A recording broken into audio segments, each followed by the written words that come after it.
everyone. I've had a request on my social media to talk about my favorite supplies, and I love to share about them because I really believe that supplies matter so much, especially when it comes to watercolor.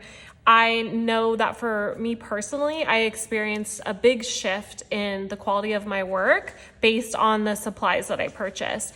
Now, if you're just starting, I totally get wanting to just start off with the basic materials, but if you feel like maybe you want to increase your skill level a little bit, or you're just not quite happy with the way that your watercolor paintings are looking, I really encourage you to maybe splurge a little on some of your supplies. It can make the biggest difference in the world.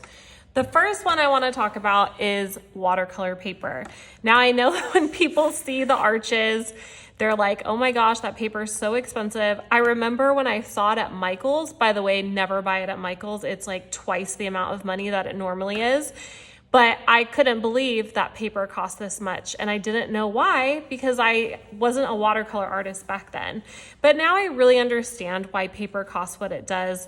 If you buy from somewhere like Blick Art Supplies, or you can buy from Amazon as well, typically a block of watercolor paper from Arches is going to cost you around $40, but you can $40 to $50, but you can get a smaller block that costs less money as well. So if you're looking to splurge, or if you're looking to use better watercolor paper, but you don't want to spend a ton of money, I recommend just getting a smaller block to test it out. And you'll see the difference, and then you'll love them. But let me talk to you about the paper. Okay, I love Arches, and I also love working on a watercolor block. A watercolor block means that all of this paper is basically glued down to itself. It makes it a lot easier when you're painting because the water is soaking into the layer underneath it instead of warping and buckling when you just have a single sheet. I don't work on anything else than watercolor blocks now. I love them. They're fantastic. Arches is not the only brand of watercolor paper, but I want to show you a couple things to look out for when you are buying watercolor paper. The first thing is you really want to have cotton paper. Watercolor paint is made to be painted on cotton, and there are some papers that use hemp. That is another option. You can test it out if you want. Natural fibers are usually good, but fibers such as wood, which is just your typical paper, they do not cut it. They do not soak up the water like cotton does. So really cotton is the best. This is 100% pure cotton. Another thing you want to look out for is 140 pound. You do not want to buy anything under 140 pounds. It means that the water and paint really aren't going to soak into your paper appropriately. And it's not quality paper if it's under that weight. Watercolor papers do go up to like 300 pounds. I personally don't like working on those. They're a little bit too thick and heavy for me, but 140 is perfect. That's what I typically work on. And I like the 9x12 inch, but you can get any size you want that works for you. So this is Arches. I love Arches, but I also love the Aquarello as well. And I might be saying that wrong. Or I'm sorry, Aquarello just means watercolor. I think this Fabrino is the brand. This is also an excellent watercolor block. It is, again, 100% cotton, 140 pounds. I like the bright white one or the extra white because I want my colors to show up really brightly. If you get the ones that are kind of a yellowish tint, or it's not extra white, it's just going to change the colors a little bit. It's going to mute them down slightly. And real quick, the difference between cold press and hot press. Cold press paper is going to have tooth and texture, as you can see. Hopefully you can see that. I like working on cold press, but I have done artwork on hot press as well. Hot press is flat and smooth. Some people love hot press. I encourage you to try both out. I do a series of ink and watercolor, and I love to use hot press for that because it's nice and smooth and it's easy for me to use the ink. But cold press is really my go-to, and this usually when people are talking about watercolor paper, it's cold press. So these are my favorite two brands for watercolor paper. And just so you guys know, I have links to all of these items below.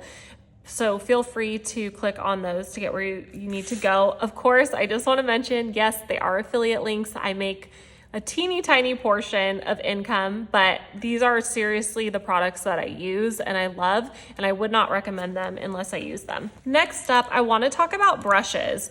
Brushes were my Achilles heel for a very long time. I had such a hard time finding brushes that I loved. And my issue with the brushes, and maybe I'm just hard on my brushes, but the tips would get so worn down extremely quickly, and it was very frustrating because I was buying new brushes at least once a month and they're not cheap. So I finally found one that I love. They're the Da Vinci Cosmo Top. They are amazing. They're made in Germany. They're also synthetic. I don't like using the real animal fur. I prefer to use synthetic fibers for my brushes because of animal welfare, and you know what? They work exactly the same to me. I've never even tried the ones with animal fur, but I always buy the synthetic ones and I think they work perfect. I love the Cosmo Tops. They keep their tips. Of course, you want to be careful with your brushes. After you use them, dry them off and then reshape the tip and lay them flat to dry. Once they're dry, you can put them up in a cup. You never want to put them down because then you'll ruin the tips, but make sure they're dry before you put them up. Otherwise the water seeps down into this little shaft here and can start expanding. These are fantastic. I love them so much. I was so happy to finally find a brush that worked so well. Highly recommend. Another simple thing I have in my toolkit is a kneaded eraser. You never want to be scrubbing your watercolor paper with a regular eraser because you're going to remove that beautiful texture, and that texture is what soaks in the water and the paint. Highly recommend a kneaded eraser. They're so cheap. I think I got 20 of these on Amazon for like $5. They're the best. When you erase with a kneaded eraser, you just press down and pull up. You do not scrub, so just press down and pull up. They are great. I would not recommend using any other eraser on your watercolor paper. Next up is Dr. P.H. Martin's Bleed Proof White. This is essentially a gouache. I don't use white a ton in my watercolor paintings, but if I'm doing a pet painting and I need to have that little sparkle in the dog's eye, this stuff is perfect. Or if it's a dog that has some white coming through on its fur, maybe just at the tips, this is also fantastic. I really recommend it. I guess that animators used to use this to cover up mistakes a long time ago. It's fantastic. Next up are paints. You could really go down a rabbit hole here and spend tons and tons of money. I probably have almost $1,000 worth of paint at this point. You do not need to go that crazy, but I do want to talk to you about the difference between just standard grade watercolors and professional grade. There's a big, big difference when it comes to the brightness and the saturation of your colors. There's really nothing that compares. When I finally switched over, I used to use all Winsor & Newton, the Cotman, I think is the name of them, but they're basically just the standard paints. They're not professional grade. When I switched to their professional grade, I saw the biggest difference in my paintings. I know it seems overwhelming to replace all of your paints, but maybe just start off with a couple paints. You'll start to notice a big difference, and over time you can build up your supply, but just getting higher quality watercolor paints, they'll either say premium artist grade or professional watercolor. That's how you can tell. It makes a huge difference. I cannot tell you enough how important it is to have good paint. And lastly, something that I recently purchased that I thought was absolutely ridiculous. Like, look how big this is. My watercolor palette. I used to use a small palette, which is totally fine depending on your level of skill, but also how much you paint. It might make more sense for you to have something smaller. I paint a lot, and I really liked the idea of having all of my paints laid out for me. I actually made a little cheat sheet of what each color is so that I know what color it is when I replace it.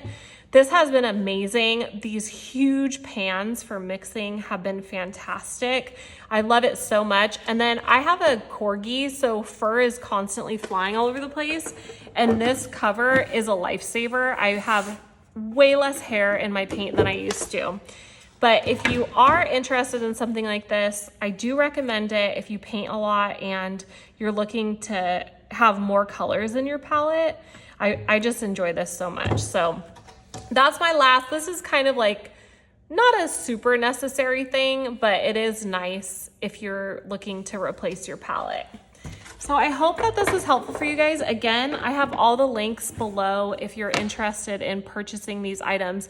If you have any questions about the different supplies I use, please feel free to ask them below.